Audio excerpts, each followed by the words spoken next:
Well, hello, hello. I'm Glenn Crooks, Matty Lawrence here, and this is NYCFC Pregame Live.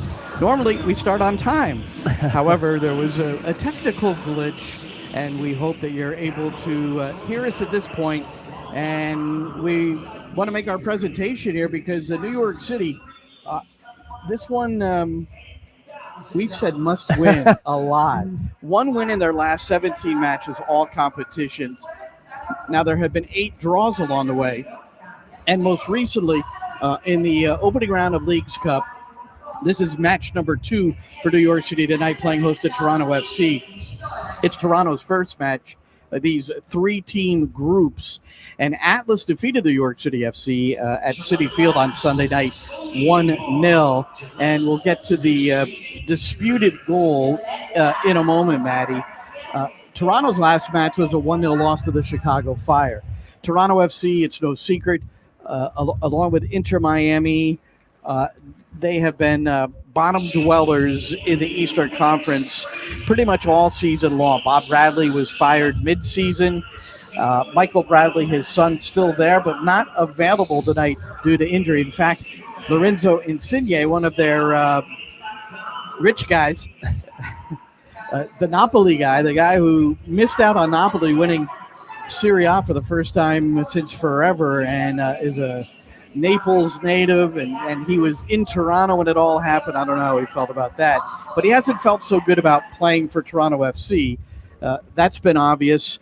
And for New York City FC, they're meeting a club that's really in the stages of absolute reorganization.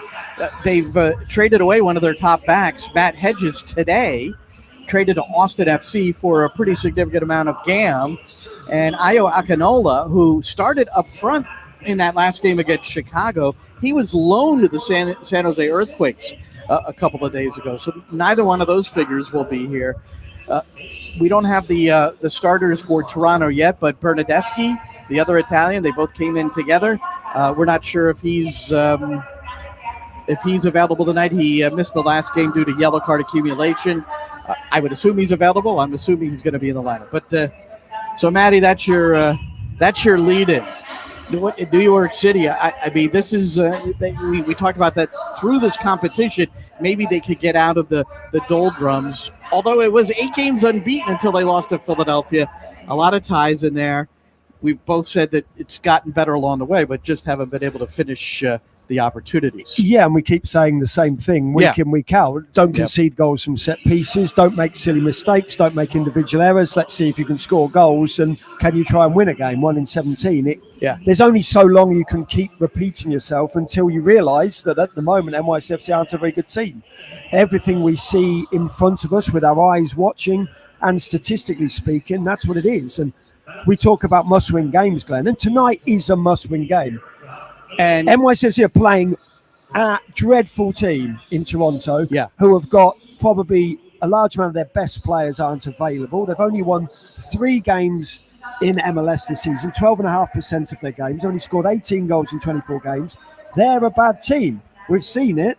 And yet Toronto have won 3 games, and in those 3 games they've beaten the teams that sandwiched them, Inter Miami, NYCFC, and then DC United are above them. So although 3 of those teams are bad teams because they've been beaten by Toronto FC, and the league position tells us that much as well. I genuinely think this is a must-win game for the season as a whole, obviously not the MLS season, but the season as a whole, and you don't want to finish Leagues Cup play tonight and not have a game until August the 20th. Oh, absolutely. It was CJ Sapong who scored at BMO Field earlier in the year. That's the only meeting this season between the two. That was in the regular year. And I just started scrolling the starting 11 for New York City FC. The thing that jumps out at you is that Matt Freese will be starting a goal in place of Luis Barraza, who conceded a goal against Atlas at the near post. And I think we're going to get a look at it here. Stand by for a moment, but it was 1-0 the defeat on Sunday. It was the captain Aldo Rocha who scored what proved to be the game-winning goal, and here it is. Will be a corner. Usman over it. Let's have the option short. We'll lay it off there. Lofted into the area, measuring the volley and taking and scoring. What a hit there from Aldo Rocha, the late arriver into the penalty area, and hits the volley to perfection, and Atlas have a lead here at Citi Field. We've seen some schoolyard plays from Atlas already in their early Apertura games, and Roca has been the recipient of one of them early against Cruz Azul, but tonight he does. You can see the back door wide open. The technical execution of that floated ball all the way through the box, and he's on the end of it, goes near post. What a finish, and what a start for Atlas. Nick Cushing called it a cheap goal, and I don't think you could argue with that. Well, first and foremost, don't listen to anything those two commentators said about absolutely. it being a wonderful finish, because it's blatantly not. We can see it with our own eyes. We don't need to be told absolute nonsense. It's a cheap goal. It's a goal at the near post. It's a ball not struck very well. I'll give you that the technique was good in keeping it down, keeping it on target. Right. But the fact that, especially when you see it from behind, nobody's picking him up on the edge of the box. You always have a man ringing the edge of the box from a set piece, whether it's a free kick from out wide, whether it's a corner kick. He's not had to make a run. He's just, I think yourself or Ian just said it, almost sort of glided in, found their way to the back post. It wasn't a go short to come long run. No. It was nothing. It was just... And it was that lofted ball which you guys described. Ian McIntyre was on our commentary as well with Maddie and myself on Sunday. And I think you guys described it well. And Luis Barraza, keepers don't want to get beat on the near post. He's been beat on that front post now twice. Jose Martinez for Philadelphia, the opening goal at Subaru Park recently in a 2-1 loss. And then that one there, which clearly everyone in the club, but it was publicly stated, and I don't think you hide these things. I mean, he should have saved it. I mean, that's well, that. Yeah, you get two hands to a ball that's not struck particularly well, and you should save it. Look, I get it if it's really smashed home with authority, it's struck truly. Sometimes as a goalkeeper, you get two hands there and you just can't keep it out. But for me, and we discussed, it's that time of flight. He had so long, Luis Barraza, to get in position, the lack of footwork, the lack of movement across the line, and then he almost fell into the ball. You see, we're watching them now, the goalkeepers, doing that quick footwork, that side-to-side movement, and any good goalkeeper with that time of flight would be able to protect that back post area, now the near post, because you've moved to the near post. And if he's been in the correct position, the ball just hits him in the chest. You don't have to worry about diving and saving it. Yeah. If you're in the right position, it just hits you. So again, don't listen to the commentators. That wasn't an excellent finish. It wasn't clinical. It wasn't technically wonderful. The only good thing was it was kept on target. We always say if you don't buy a shot ticket, on goal you has a can't chance. win the lottery. That's right. And it was a shot on target. It's all credit to the player. I'm not taking that away from him. I'm just saying it wasn't a great finish. All right, a couple of other names that might jump out at you in the starting 11. One is Andres Jason, who scored his first career goal against Philadelphia in the 2-1 defeat, and he's going to get a chance to start this one. And then Monsef Bakrar, the new acquisition, the striker, who came on in the 81st minute against Atlas, and he within his 9 minutes plus, you include stoppage time of action, he did get a pretty good chance. Try the right side. Gray. He'll make a hard attacking run. Gray in the area. Gray looking. Shot and save. Bakrar reached for it as Gray put it on the deck. Well done by Tavon Gray. First by getting in and then feathering a little pass on the ground. And Bakrar, he looked like a striker there, reaching out on the ground to try to get a piece and score. Well, I think he did get a piece. I think his first touch should have been a goal. I think the ball in from Tavon Gray was quite exquisite. I think he rolled it into the path of Baknar. First touch in the NYCFC shirt. Almost made himself an instant hero. Great save, but he's got to score that. You have to score, yeah. You got to score. Look, I denigrate Tavon Gray enough for not having quality in possession, but he was absolutely magnificent. Great first touch. Perfect weight of pass as well into Baknar. But look, that's when you say you've got to take everything. Just strike through the ball, take the goal, take the goalkeeper, just make sure the ball hits the back of the net. It had to be a goal. It had to be. So, New York City debut for Monsef Bakrar, and he's getting the start tonight. I think you and Ian McIntyre said it quite clearly. Got a chance, didn't take the chance, should have taken the chance. And Nick Cushing agreed with both of you in our discussions after training this week. So that's, you can add in, and Nick will be with me on the pregame show, about 10 minutes of an interview, that one-on-one exclusive we have before every game. That begins at 7:15 on the network. But, there Look, you go. I get it. We can make the excuses of it's his first touch. He's only just come to the club. But when you're 4 yards out and it's right there on the plate, you have to finish it off. My problem with the finish, look, it's on target. He does that right. He forces the save from the goalkeeper. But it's the fact that he's falling off the ball. Technically, it doesn't look as though he really fancied it. I don't think there was any reason why he needed to fall over. Interesting. I think if he's running through the ball and strikes it into the back of the net.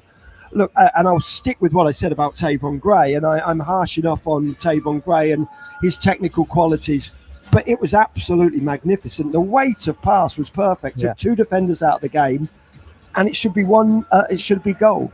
And actually his first touch to eliminate the defender who was covering. Brilliant. So he gets in, puts it in behind two defenders. And it should be an assist. So, you feel for him. It's just a shame. And as a head coach, Nick Cushing, he's pulling his hair out, metaphorically speaking. I'm sure he won't mind me saying that. No, he won't mind. He won't mind. He, as he put it, or I asked him earlier in the year, I said, did you just give up the battle when you moved to New Jersey and New York? And he said, yeah. He said he saw enough people in the area with the but they're the things you can't coach. No, you lay out tactical plans. You go through how you're going to play against an opposition all week long, and then individual errors and individual mistakes in terms of not scoring goals. And we always say it about teams, if you're not very good in both penalty areas, you're going to really struggle throughout the season. You can see too many goals, you don't score enough. That's all there is to football. It's really easy. Keep clean sheets and score goals. It's a simple game. But despite conceding a bad goal and then the miss by Bakrar, Justin Hack ended up scoring a goal, which looked like a good goal, but 5.5 minutes later, there was a review. That's how long it took.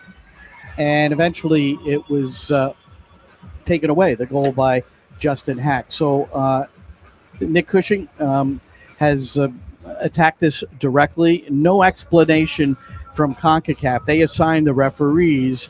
So the staff was forced to come to their own conclusion on it. I think for me it's just disappointing because the guys worked so hard to get into the game. We get a moment in the second half that, I understand people can start to discuss how the offside rule has evolved and this year there's this decision and that decision. I think ultimately if you speak to all 34, if you speak to every coach in the league over all 34 games, what you're going to say is the offside rule is super confusing. And we're saying it's this and it's that, and it's a deflection, it's onside. At the moment, the last touch, so the first touch of Santi's header is a totally different phase because you're going to get this on every set play because not every player is going to come up at the same time. And if it's Santi's header that goes through to Justin, he's offside. But it's not. It's a second header that comes off James Sands' head. He's onside. There's an argument. It deflects off the two headers. And if we're calling it on this, it's so confusing that it doesn't surprise me. It took the guy 5 minutes and 30 seconds to probably work out the rule, and then we can't have football games and VAR decisions based on this. It's 100% goal, and what's disappointing for us is we're now advancing is out of our hands because we can get 3 points if we beat Toronto, and we know it's really clear we have to win the game, but we should have 4 points or 5 points based on the opportunity to go to a penalty shootout. And I'll say again, I said in my press conference, that just takes a little bit of the enthusiasm out of the tournament for me because, our guys are going to fight hard tomorrow, and we just hope we get the opportunity to get the result we deserve. So there's the analysis from Nick Cushing after watching it over and over again. We've watched it over and over again, trying to determine what happened after Santi Rodriguez headed the ball. I think the conclusion is that it went off both players. So that's where I'm also confused. Because, again, if it's off of Sands, the rule would say onside. If it's deflected off a defender, then he would be offside. Now, the other thing I want to say, Maddie, and then I want your complete take on this, we've got about 2 minutes, is, to me, if a defender goes up for a challenge, and Sands challenged Nervo, the defender, and he doesn't properly clear it or properly head the ball, and it inadvertently deflects to Justin Hack, who is onside off of that deflection or off that intended clearance, how can the defender be rewarded for making a poor clearance? I don't. You know what I'm saying? Don't come to me. That's what I'm looking at. I said it. Ian McIntyre said it. Yourself said it. I agree exactly with Nick Cushion. I think you know me by now, Glenn. If I disagree with Nick Cushion, I'll happily tell you, and I'll say what I think. I said it at the time, and I will say it again. It was a goal. It should have been a goal. We've been told that James Sands didn't touch the ball and that it's an inadvertent touch from the defender. Therefore, because he's not meaningfully playing the ball in the correct direction, that doesn't count, basically. And Justin Hack is in an offside position because Santi Rodriguez is really the last player to touch it. Such a nonsense. If you're challenging for the ball as a defender in the penalty area, you're trying to play the ball. Yeah. That's a fact. That's factual. That is You're trying to play the ball. And we had the discussion over the text. deflection thing is like, if a ball is played like 5 yards from you and you have no time to react and it goes off your hip and into the path of the player and then he scores, that's understood. That's different. Yeah, that because you're not playing it. How could they call that a deflection? Well, again, I'll use the word again because I guess an English word. It's just utter nonsense. It's absolutely nonsensical. All right. And to not have, the worst thing is to not have an explanation, Glenn. Right. If somebody explains their interpretation of the laws of the game, that's great because I can either agree or disagree. But to not having anything out there is quite ridiculous. And for CONCACAF not to have whatever the word is, we use the word the balls or whatever it is to it's a courtesy. It's a courtesy. Even better word, courtesy or the decency to stand up and explain the decision because they choose the referee, so therefore it's on them. But we're still waiting, and New York City's going to play another game tonight against Toronto. James Sands is out with a concussion. He suffered that inadvertently the other night when the right back for Atlas, just a few yards away, looked to hit a crossing ball, went right into the head of Sands. He continued to play. He was permitted to come back on by the match medical official, not New York City officials, and then they determined later concussion. He's out. He's in concussion protocol. All right, that's it for us. Just a few minutes, 7:15, the New York City FC Network, NYCFC.com. Sync it up with the video. That's our live commentary. Nick Cushing pregame show. That, what you've seen from Nick and more coming up in just a couple of minutes. So for Maddie, I'm Glenn. Enjoy the game, everybody.